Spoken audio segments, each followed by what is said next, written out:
অনেক তারপর ট্যাংরা মাছ দিয়ে ভাত খাইতে মন চাইতেছিল, তা ট্যাংরা মাছ দিয়ে ভাত খাইতেছি। ট্যাংরা মাছটা খুব সুন্দর, নদীর ট্যাংরা মাছ ছিল, মেঘনা নদীর মাছ।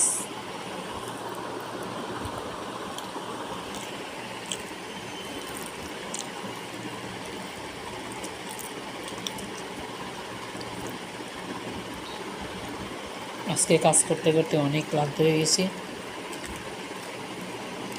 6টা বাজে মাগরিবের নামাজ পড়ে 6টা বাজে বাথরুম থেকে বেরিয়েছি কাপড় দিয়ে। বোয়ারা তো আসেই না।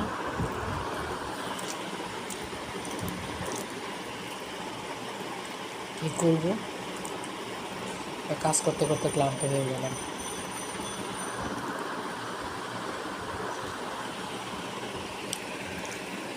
বের হয়ে ঢেঁড়স ভর্তা করলাম, খেয়ে ফেলেছি অর্ধেক। ভাত রান্না করলাম, তারপর তরকারিটা রান্না করলাম। ছেলের জন্য ডিম ভাজলাম, ঘর বাড়ি খুব ভালো করে পরিষ্কার করলাম। কতগুলো কাপড় ধুইছি,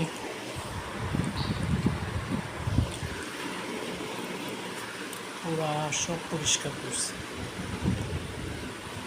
কি যে ভালো লাগতেছে নিজে পরিষ্কার করাতে, নিজে পরিষ্কার করছি সব। নিজের হাতের কাজ এত ভালো লাগে যে বলার মতো না। কয়দিন করার পরেই তো বাস কষ্ট হয়, এই জন্যেই আবার বোয়া নিতে হয়।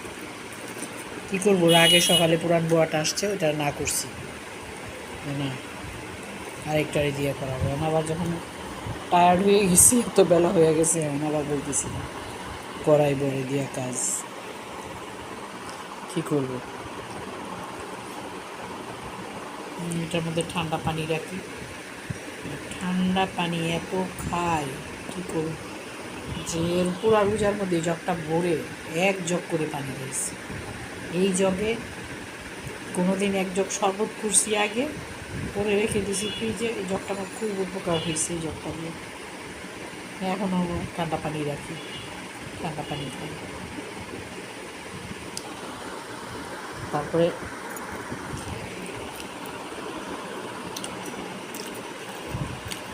এখানে বের হইব, বাইরের মেয়েটারে দেখতে যাব।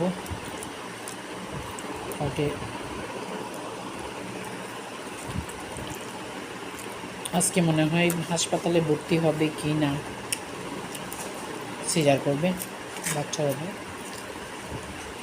দেখে আসি। হয়তো আমার ছেলের পরীক্ষা, যেতে পারবো না।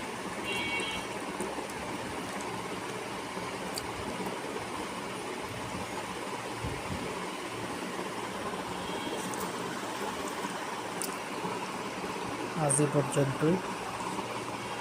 শুভ সন্ধ্যা।